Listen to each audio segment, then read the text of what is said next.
On September 1st, 1943, Lieutenant Commander Saburo Sakai paused over an intelligence report at Rabaul Airfield. His one good eye, the other lost to American gunners, scanning words that made him laugh aloud. The Americans have produced a new fighter, heavy as a bomber, wide as a transport. They call it Hellcat. Intelligence suggests it weighs twice our Zero. Another American failure of design. Through the tent flaps, Sakai could see his squadron's A6M-0s lined up on pierced steel planking. Sleek, nimble, deadly. For 2 years, these aircraft had dominated Pacific skies. British Hurricanes, American P-40s, Dutch Brewster Buffaloes, all had fallen before the Zero's guns. This bloated Hellcat would be no different. What Sakai didn't know was that in exactly 30 days, this failure would begin the systematic annihilation of Japanese naval aviation. The F6F Hellcat would achieve a 19.1 kill ratio, destroying 5,223 enemy aircraft, while losing only 270 in aerial combat. It would break the back of Japanese air power and prove that the Zero's reign had been built on fatal assumptions. The Japanese Navy's confidence wasn't arrogance. It was mathematics. Since Pearl Harbor, the Imperial Japanese Naval Air Service had achieved victory ratios that defied belief. At Pearl Harbor, 29 losses versus 347 destroyed. In the Philippines, 7 losses against 103. Over Darwin, 2 losses versus 30. The British Far East Fleet annihilated. The Dutch East Indies Air Force eliminated in days. At the center of this dominance flew the Mitsubishi A6M-0, an aircraft that had rewritten fighter design rules. When captured, examples were tested by American engineers in 1942. They initially refused to believe the performance figures. A fighter with bomber range, biplane maneuverability, and firepower to destroy anything it caught seemed impossible. The Zero achieved miraculous performance through revolutionary philosophy.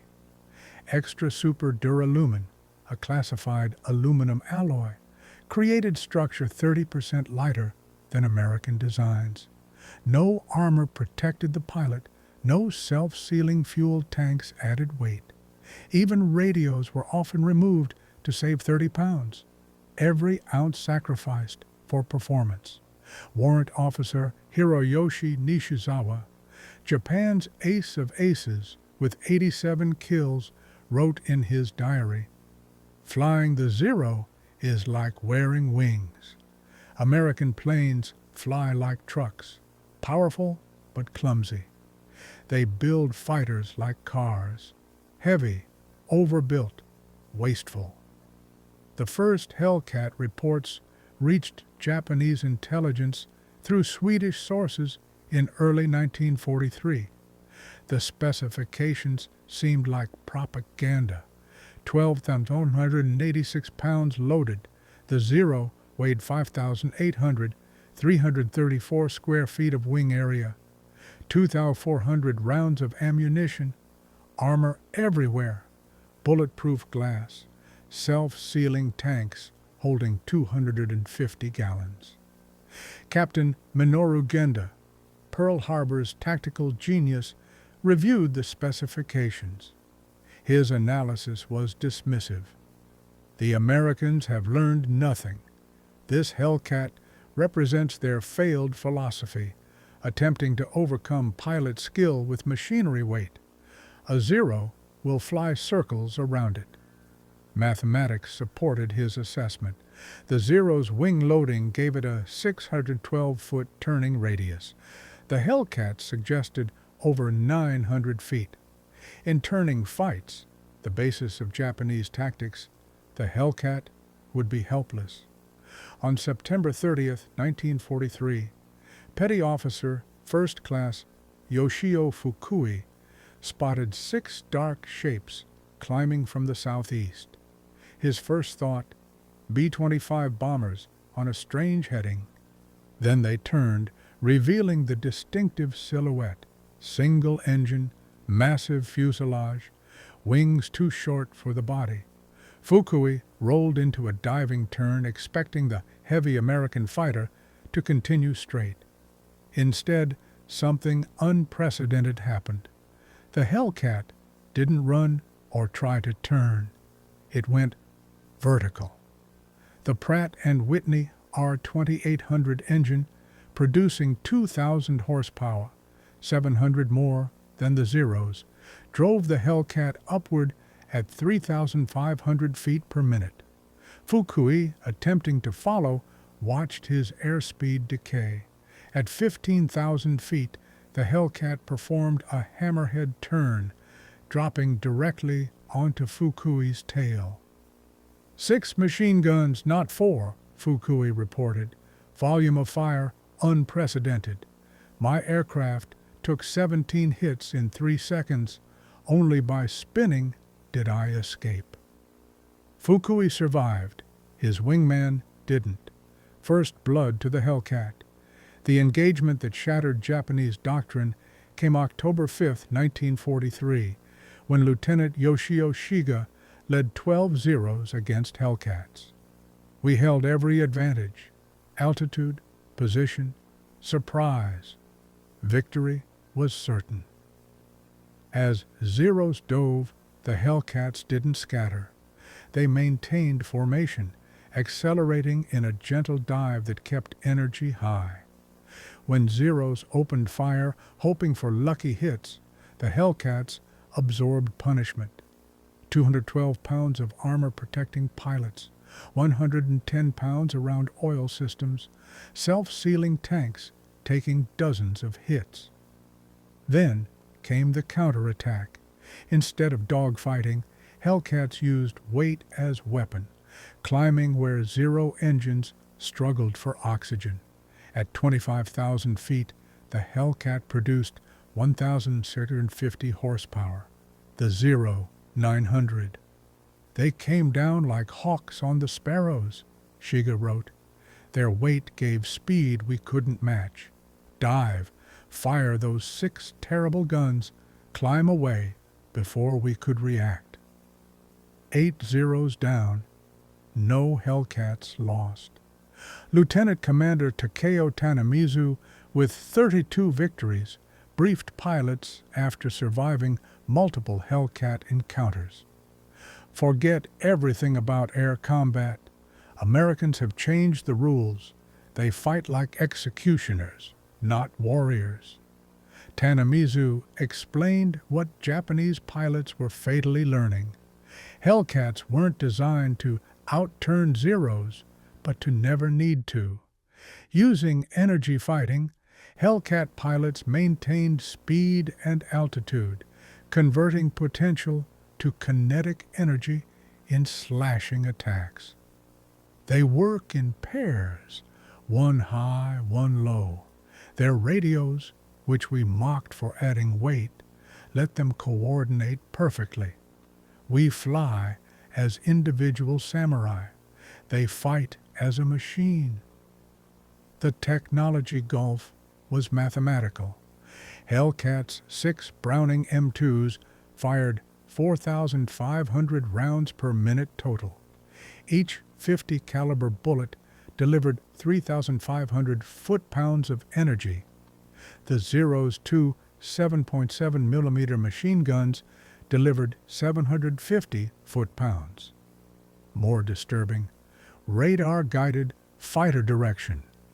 While Japanese pilots relied on eyesight, Hellcats were guided by shipboard controllers seeing Japanese aircraft from 50 miles away. By early 1944, the pilot crisis was catastrophic. Pre-war Japanese training took 3 years. pilots entering combat with 700 hours. By 1944, they entered with 300 hours. Meanwhile, Americans arrived with 300 hours minimum, including 50 in type, thousands of practice rounds fired. Lieutenant Commander Yoshihiro Hashimoto wrote, "We send children to fight professionals. Yesterday, Ensign Yamamoto arrived. He'd never fired guns in flight. We have no ammunition. He'd never flown at night. We have no fuel. He lasted 7 minutes in combat."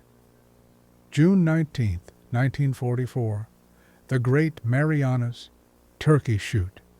Japan committed 450 aircraft against Task Force 58's 956 aircraft, 450 being Hellcats.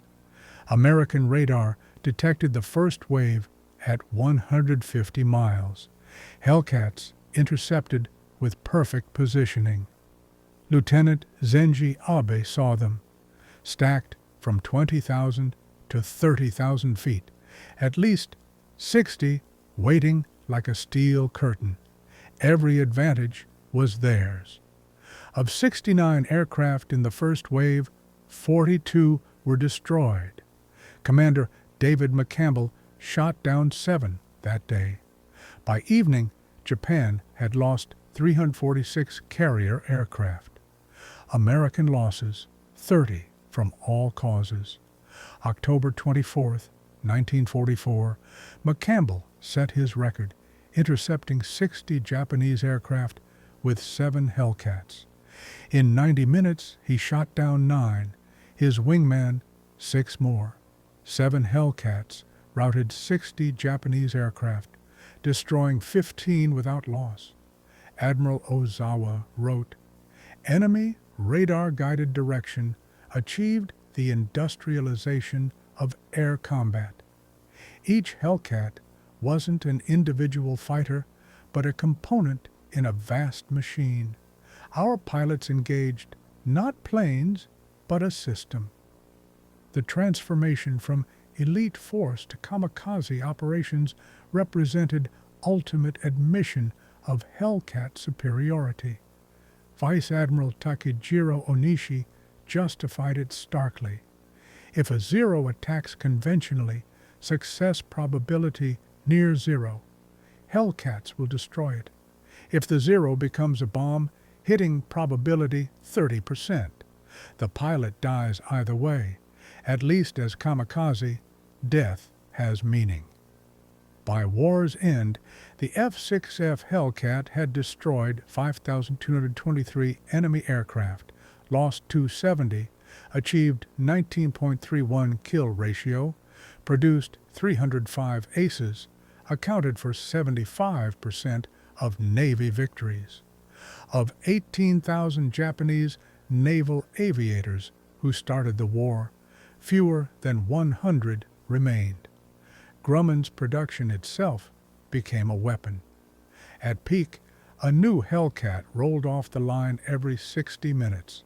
In 1944, Japan produced 5,100 fighters total. America produced 35,000. In 1962, at a Pacific War symposium, Commander Saburo Sakai said, "The Zero was a superior fighter. The Hellcat was a superior weapon system. We never understood the difference until too late. We brought swords to a gunfight." Lieutenant Commander Saburo Sakai, in his final 2000 interview, captured the totality. The Zero made Japan a great naval power. The Hellcat made Japan realize it was never as great as it believed. We thought we were samurai. Hellcats showed us we were men with outdated weapons facing the future. Every Japanese pilot who survived did so because a Hellcat pilot chose to let them live. That is ultimate defeat, existing at your enemy's discretion. The F6F Hellcat entered service weighing twice the Zero, carrying armor the Zero lacked, powered by engines Japan couldn't build, armed with weapons they couldn't match, guided by radars they couldn't detect, flown by pilots they couldn't equal in training, produced in numbers they couldn't comprehend. Japanese pilots laughed because they didn't understand that every extra pound represented not weakness, but the strength of an industrial democracy that could afford to protect its warriors. By the time they understood, their laughter had turned to last letters home, their mockery to kamikaze missions, their confidence to complete collapse. The Hellcat hadn't just defeated the Zero, it had destroyed an entire philosophy of warfare. The Japanese had laughed at the F6F Hellcat. The Hellcat had the last laugh. It always did.